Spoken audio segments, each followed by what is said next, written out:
welcome back a repeat presenter for us here.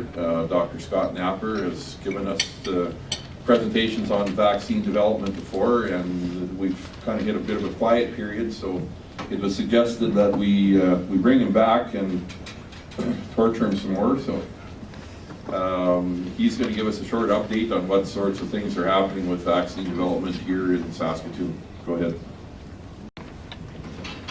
Thank you for the invitation. It's always great to be here. As I was saying to my wife, this is one of the most amazing groups. It seems I never have any good news for them, but they're always so kind and so welcoming to me, so I want to do whatever I can to help you. In terms of helping you out, one suggestion I can make, having the free juice station next to the big table of booze, there's the potential for that to go wrong. In terms of what we've been up to lately, that not surprisingly, the science guy is also a big fan of Star Trek, and I'm reminded by a quote: "It's possible to make no mistakes and still lose. This is not weakness, this is life." More optimistically, that the research we're doing, we've had a step back, which I'm sure a lot of you are aware of, but I think that's providing us some of the information we need to make those crucial steps forward. It's about, as we were saying, there's a lot of stuff we don't know about these diseases, so it's trying to go for the home run hit, trying to come up with a vaccine. But sometimes even when you strike out, it provides you the information you need to move forward. So I know most of you are aware of this, but it really sets the stage for most of my talk. The idea we're dealing with two different conformations of this protein. So we have PRPC, which is the healthier version, present in all people, present in all animals. We need that there. Can misfold into this other conformation, PRPSC. That's the infectious pathological conformation. So we've got a good guy and we've got a bad guy in this scenario. So one of the tricky things about CWD, if you compare this to mad cow disease, or you compare this to Kuru, that in particular, if we're talking about the disease within wild populations, extremely difficult to manage. So this isn't a situation where through simple management adjustments, we're going to be able to get this disease under control. That in particular within wildlife populations, it's going to take something dramatic to really change the course of this disease. Now, historically speaking, when you're looking to control infectious diseases, vaccines are the most powerful tool you can use. That they've been more effective than anything else in terms of preventing and dealing with infectious diseases within both human and animal populations. That we have a motto at Vito, that the only effective way to deal with infectious diseases is to be able to prevent them. And it was really that spirit that inspired us to get involved in the development of a vaccine for chronic wasting disease. Why it's so complicated is that this isn't your traditional infectious disease where you've got this simple paradigm of the host and the pathogen. That what we're talking about here is part of your own body that's turned against you. So in a lot of ways, this is almost closer to a cancer than it is a traditional infectious disease. And the same type of principles apply, but how are you going to get the specificity you need to deal with the unhealthy part while preserving the healthy part? And that's been a central driving philosophy of what we've been doing, that we've been trying to attempt conformation-specific immunotherapy. So trying to develop vaccines that will specifically target the misfolded form of the protein. So this was a fairly bold move forward, the idea that we're going to be able to develop a vaccine that's going to induce antibody responses that only bind to the misfolded form. So that you can imagine with an infected animal, there's going to be a mixture of both the properly folded and the misfolded. That our antibodies would spare the function of the healthy version of the protein and only clear out that misfolded infectious form. Now, the reason that becomes so important is that when you're dealing with healthy animals, animals who don't have CWD, that if you're inducing antibodies that can bind to the healthy form of the protein in a healthy animal, that in itself can have consequences associated with it. So from a regulatory perspective, that's going to be problematic. That in terms of immunizing animals to induce antibodies that are going to bind a healthy part of their body and potentially have pathological consequences is going to be a pretty tough ship to sail. So our idea that not only from a regulatory perspective, but in terms of an efficiency perspective, it makes a lot more sense just to go after the misfolded conformation. Now, how you can do that, as proteins adopt different conformations, they present different surfaces that are going to be available for antibody binding. So in the simplest scenario, that if you imagine this as the healthy form of the protein, and if the unhealthy form looks like this, you're going to target the thumb. that if you can induce antibodies that only bind to the thumb, they're going to spare the healthy conformation. So we were working with a fellow at UBC, Neil Cashman, who identified 3 thumbs. He identified 3 different targets that were uniquely exposed on the misfolded form. So we had a YYR, a YML, and a rigid loop. So he had come up with these independently through a number of strategies I won't get into. But the challenge he was running into is that when he took these short targets and he tried to get immune responses against them, they weren't particularly immunogenic. There was no antibodies that were raised. Part of this had to do with just the small size of these targets, and the other part of it is that because they're part of your own body, that you're trying to induce immune responses against part of your own body, and your immune system goes to great lengths to make sure you don't do exactly that. So that's where he approached Vito, that he knew we had a number of technologies in place to be able to overcome that immune tolerance, to be able to raise strong immune responses against short self-targets.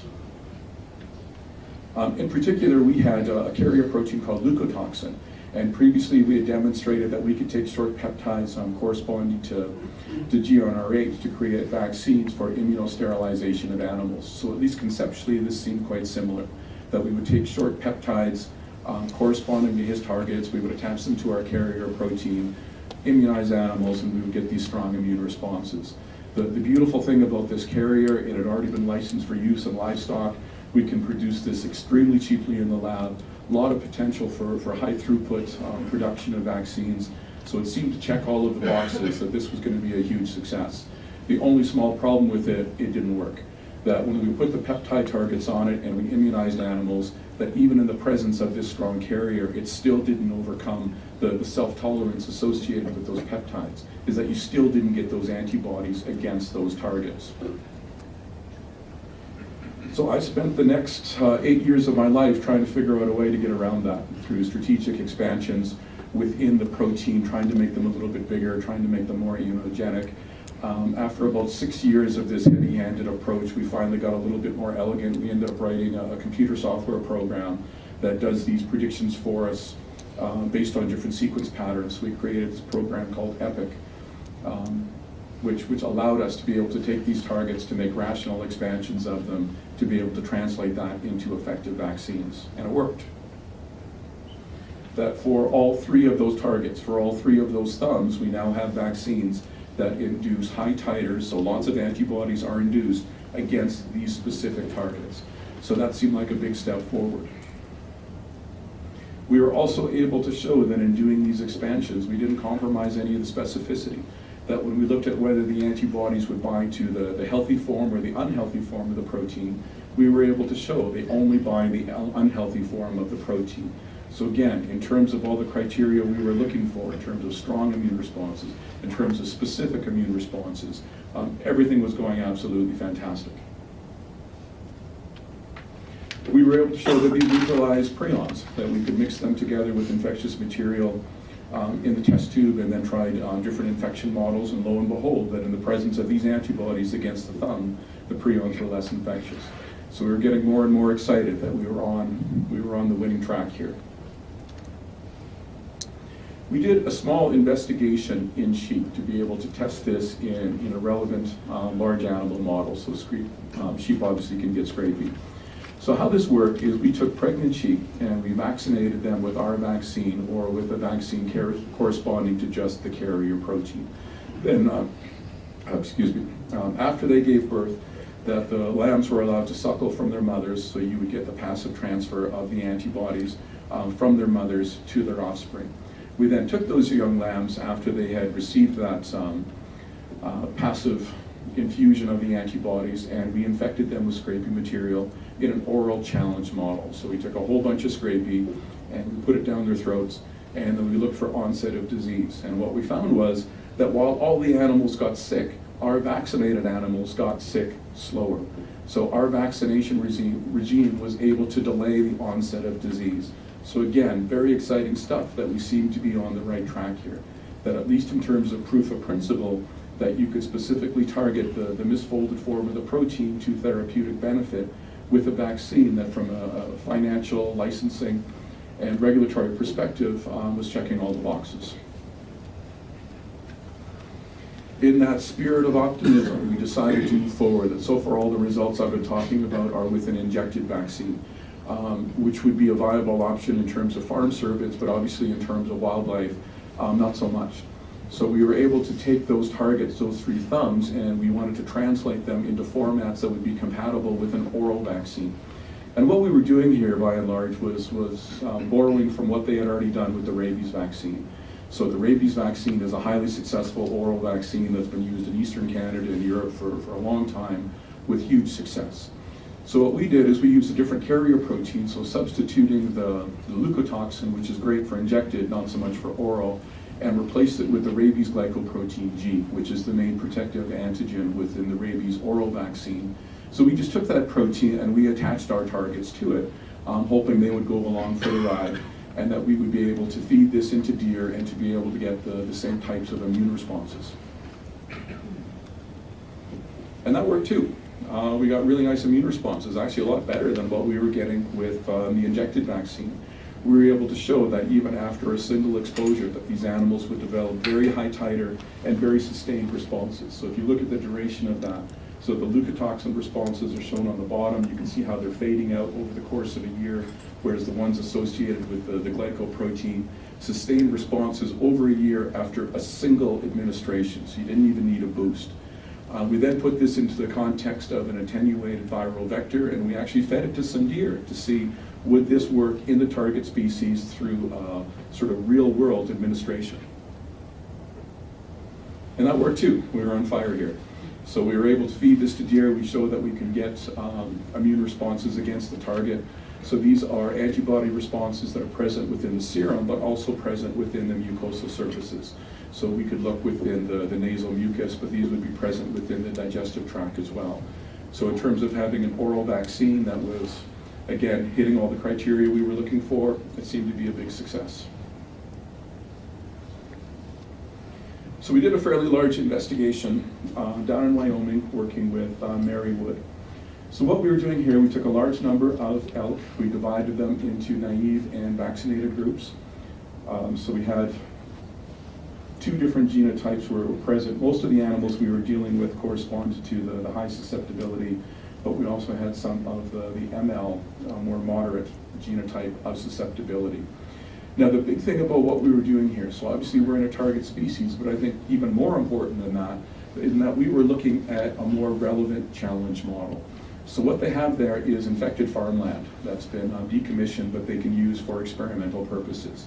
So we vaccinated half of these animals, and then we put all of the animals into these infected paddocks, and we watched them. We were taking rectal biopsies at 20 months and 30 months to see if there was sort of early onset of disease, as well as looking for the onset of CWD symptoms. So we were able to show that sure enough, the elk did in fact respond to the vaccine. We gave them a boost after 1 year. Responses came up just like we would want. So the vaccine was doing what it was meant to be doing in terms of inducing these misfolding specific antibodies within these animals. What we saw after 20 months when we were doing the rectal biopsies, that within the high susceptibility group, within the naive unvaccinated animals, about 30% of the animals came back positive in the rectal follicles. Within our vaccinated, 67%. So the vaccine seemed to be making things worse, that the vaccinated animals were more likely to have rectal CWD positive rectal follicles. When we plot out the data of that, again, separated by the 2 different genotypes. So this in terms of time to a positive biopsy score, that again, the vaccinated animals were statistically significantly worse than the unvaccinated animals. It's a little bit hard to tell in this genotype. We just didn't have enough animals, so I just focus on this for the moment, that in terms of positive rectal scores, vaccinated were worse. In terms of onset to clinical symptoms when they had to put the animals down, the vaccinated animals fared worse. So our vaccine seemed to be accelerating disease within these animals. So obviously not the result we were hoping for. So this is how science works. Sometimes it sets you up, sometimes it kicks you in the teeth. I think the big thing here is we need to look at this, and we can't just hang our heads and walk away from this is, what can we learn about this? To me, there's two explanations of why this might be happening. So one, in terms of template-driven misfolding. So the idea that if you have antibodies present that bind the misfolded form of the protein, that those very antibodies can act as chaperones to promote that form. So the idea, if you have the healthy form of the protein, but you have an antibody present that can bind the thumb, that proteins are somewhat flexible, that if this ever presents a bit of the thumb, the antibody is going to bind to it, and it's actually going to promote the healthy form misfolding into the infectious form. So that's one way that the vaccine could accelerate disease. Another way that it could do it is by promoting uptake of prions from the gut. So the idea that these antibodies are present not just within the serum, but they're also present within the mucosal surfaces along the digestive system. So when you're talking about an oral mode of transmission where the animals are continually consuming the prions from the dirt, that this is actually sopping up the prions from their gut. So they're being exposed to a larger dose of infectious material. So we need to figure out which of these it is. In terms of template-driven misfolding, we've been able to show that we can take these antibodies that bind only the misfolded form, we can mix them with brain homogenates, we can do all of the shaking assays to promote misfolding. In those test tube assays, these antibodies do not cause PRPC to misfold into PRPSC, arguing against template-driven misfolding. We were able to take TG20 mice, so these are transgenic mice that are genetically prone to prion disease, that they express more of the prion protein, so they're easier to infect. So a lot of people use them in their challenge models, that if you just keep these animals alive long enough, they will develop spontaneous prion disease, quite often about a year. So these are essentially little ticking time bombs to form prion disease. We vaccinated them with our vaccine and we watched them for a year. They didn't form any prion disease. So if ever there was an animal where you would expect the vaccine to be able to accelerate it through this template-driven misfolding, this would be it. That didn't happen. We took sheep, healthy sheep, we vaccinated them, and we watched them over the course of 3 years. They never developed scrapie, they never developed any signs of PRPSC. So to me, what these three pieces of evidence strongly suggest is that the mechanism of disease acceleration isn't through template-driven misfolding. That the more likely scenario is that the presence of these antibodies within the gut is promoting the uptake of the infectious material, and that's what's accelerating disease.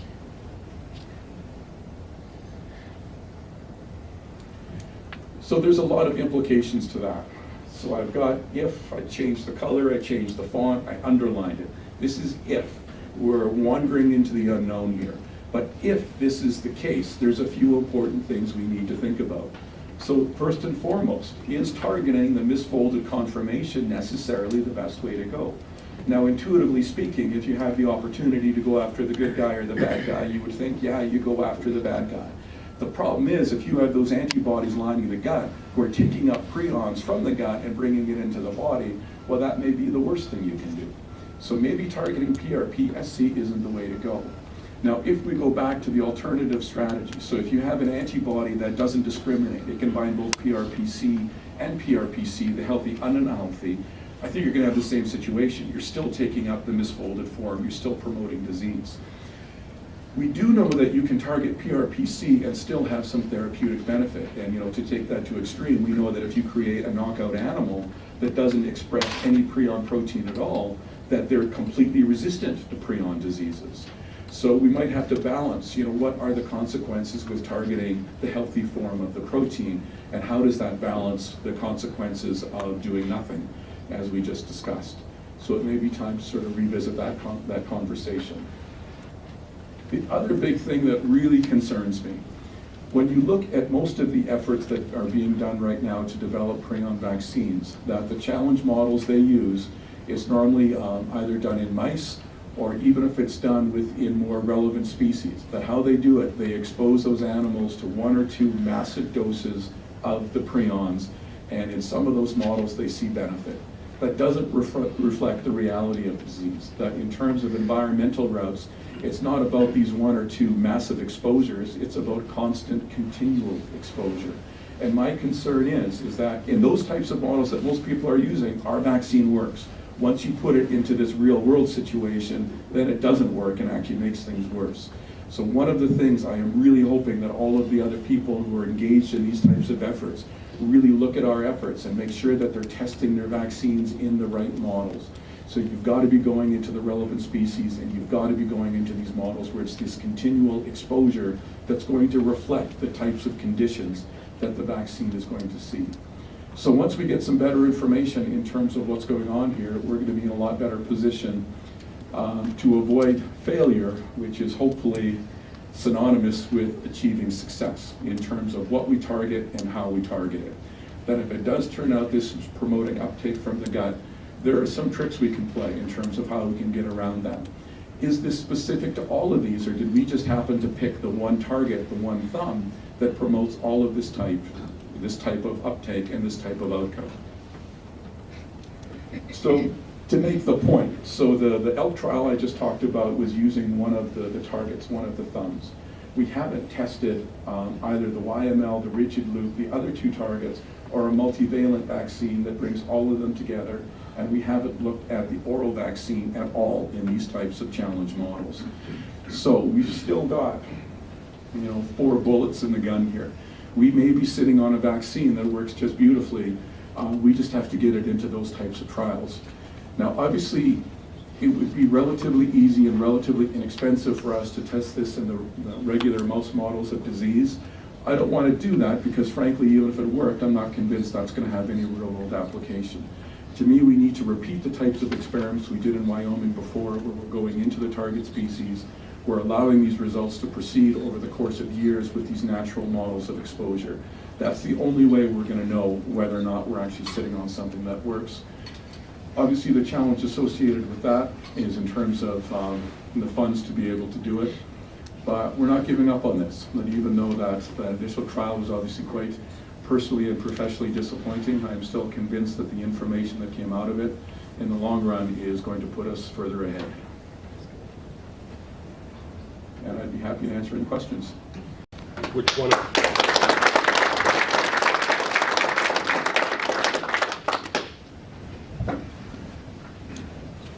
Which one of those 3 would be the most likely to try? I think the rigid loop. It's the most sort of distinctive target in terms of chronic wasting disease, and structurally it's the most stable target. So if I had to pick one, I would go with the rigid loop. What kind of animal size, subject size do you need? We would want to do something comparable to this, somewhere on the order of 40 animals, 30 to 40 animals. Over how long a period? 2 to 3 years. Males, females, all ages, what are we? We did females before. We would want to keep it to one gender. I like where this conversation is going. To do these types of investigations in INTERVAC, our level 3 facility, is extremely expensive. It's just not realistic. We're talking millions of dollars. So to do these types of investigations on these infected paddocks, to me, that is the way to go, these natural infection models. Well, we've got a break in the protocol since that we're allowed to keep a herd alive in Saskatchewan now, so it might be a possibility. I think that's... Do you have any kind of ballpark budget? This could be done in the tens of thousands of dollars.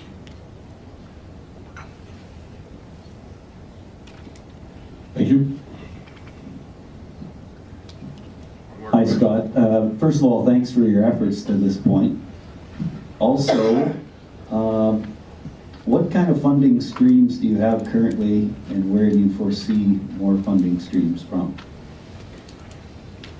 So the majority of these efforts were funded by PreonNet, which unfortunately hasn't been in existence for 5-6 years now. We were getting some funding from APRI. They seem to be a little bit sort of keeping things within Alberta these days. ADF has certainly been solid funders of us as well. And we were working with Prevent, the pan-provincial vaccine enterprise, has been funding our vaccine development, but unfortunately that no longer exists. So there are fewer pools of money to draw upon, to be certain. There seems to be, at least in the last round of funding, more of a priority on the development of live animal diagnostics than there was on vaccine development. You know, I get that too. You know, my personal opinion would be, through live animal diagnostics, you might be able to slow things down, but you're probably not going to change the overall outcomes. That if you really want to change the game, you need a vaccine.